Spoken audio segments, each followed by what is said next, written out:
안녕하세요. 누구나 쉽게 배워보는 부동산 투자 방법을 소개해드릴 정소리라고 합니다. 지금 부동산 투자 포트폴리오에 대해서 알아보려고 하는데 우리가 좀 투자는 어떻게 해야 되는 건가, 또는 부동산 투자에 대해서 어떤 방법으로 나아갈 것인가, 그런 부분 좀 알아보려고 합니다. 보통 이제 보시는 분들께서는 기본적으로 투자하면 좀 막막하거나, 또는 투자했다가 실패하거나, 또는 투자하는데 재미가 없었던 경우가 많습니다.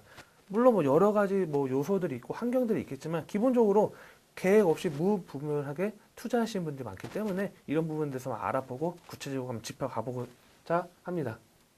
자, 가장 중요한 것은 부동산 포트폴리오 구상하기 방법입니다. 실질적으로 많은 분들이 투자를 할 때 계획 없이 묻지마 투자하는 경우가 많습니다. 기본적으로 우리가 여행을 가려고 해도 계획을 짜고선 어디 지역을 갈 것인가 구상을 해서 놀러 가는 거랑, 또는 그냥 아무 생각 없이 그냥 한번 더 놀러 가볼까 해서 놀러 가는 거랑 당연히 보는 것도 다르고 나중에 남는 것도 다를 겁니다. 마찬가지로 부동산 투자 같은 경우에는 우리가 1,000원, 2,000원 그런 뭐 적은 돈으로 투자하는 것이 아니고, 우리가 그동안 일해서 갖고 왔던 그 자산을 갖고 투자하기 때문에 신중하게 접근해야 되는 부분이 있기 때문에 이렇게 명확하게 좀 구상해야 되는 부분이 있는데, 그거에 대해서 한번 좀 구체적으로 좀 알아보도록 하겠습니다.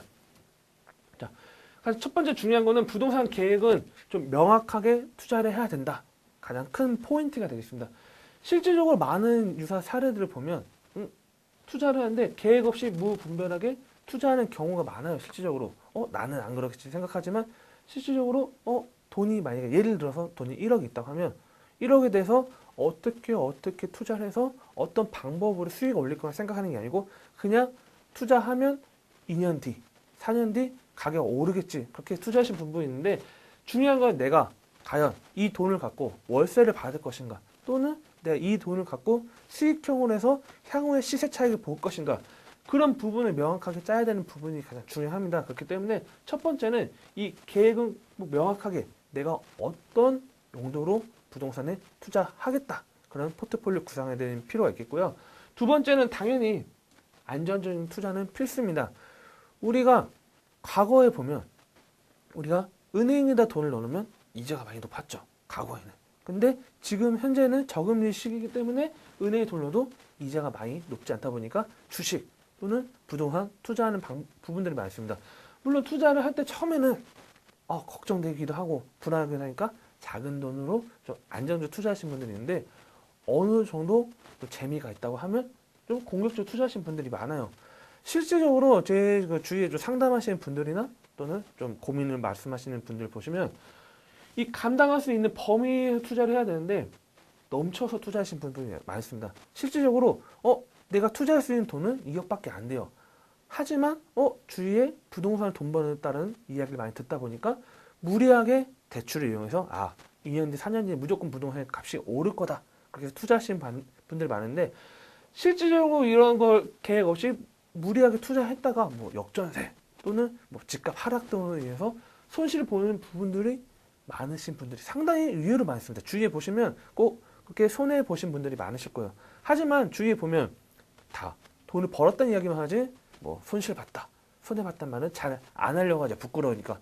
실질적으로 그런 부분이 있기 때문에 지금 꼭 안정적인 투자는 필수다. 내가 감당할 수 있는 범위 안에서 대출을 받는다 해도 내가 어떤 문제가 생겼어도 대출을 갚아 나갈 수 있는 그런 범위 안에서 투자하는 부분이 필요하고, 세 번째는 투자의 금액, 기간을 꼭 정해놓고 해야 됩니다. 실질적으로 투자의 금액이라고 하는 것은 어떤 내용이냐면, 이 기간, 금액을 무시하고 투자하는 경우가 많아요. 나는 투자를 했는데 2년 뒤에 만약에 돈이 필요해요. 그 목돈을 써야 돼요. 근데 만약에 시간이 오래 걸리면, 예를 들어서 뭐 재건축이나 재개발 그런 거에 투자하셔서 나중에 돈 회수도 하기도 쉽지도 않고 손실 보는 경우도 있기 때문에, 이런 부분들 꼭 세 가지 꼭 체크하셔서, 물론 더 구체적으로 체크하시고 또 포트폴리오 구상하면 좋지만 이 세 가지를 꼭 명확하게 머릿속에 숙지하시고 포트폴리오를 구상하시면 좀 될 것 같습니다.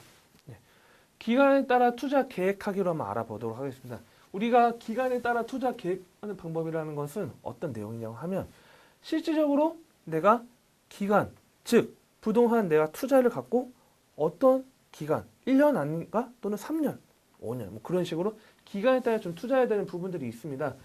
이 기간에 따라 투자하는 방법들은 뭐 단기적 투자, 뭐 중장기적 투자로 나눠지는 부분들이 있습니다. 그런 부분들이 있는데 과연 내가 투자는 짧게 할 것인가 또는 나는 좀 중기적으로 볼 것인가 나는 좀 길게 좀 묵혀놓는다는 생각으로 투자할 것인가 이런 부분들을 좀 체크하실 필요가 있겠고 이 단기적 투자, 중장기적 투자 같은 경우에는 각각 또 유형이 다릅니다. 또 부동산 투자에 대해서 뭐 단기적 투자는 어떤 방법의 부동산 물건을 투자해야 되는 거고 또 장기적 투자 같은 경우는 아까 제가 잠깐 말씀드린 것처럼 뭐 재건축 같은 경우는 당연히 중장기적으로 투자해야 되는 부분이 있기 때문에 나는 이 기간에 따라서는 어느 정도 또 투자해야 될 것인가 이런 식으로 포트폴리오 구상하시면 될 것 같습니다.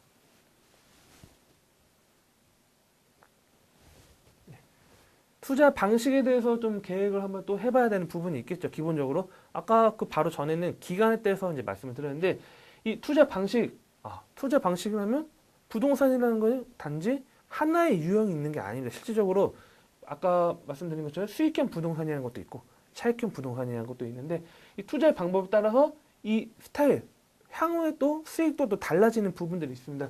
실질적으로 알아본다 하면 이 투자의 방법, 차익형, 수익형 물론 여러 가지 방법들이 있어요. 투자 방법이 보면 우리 뭐 토지가 있을 수도 있고 뭐 다양한 방법들이 있는데 이 두 가지 핵심이라는 거는 어떤 내용이냐 하면 우리가 여러 가지 100가지가 뭐 여러 가지 있겠죠. 뭐 투자 방법은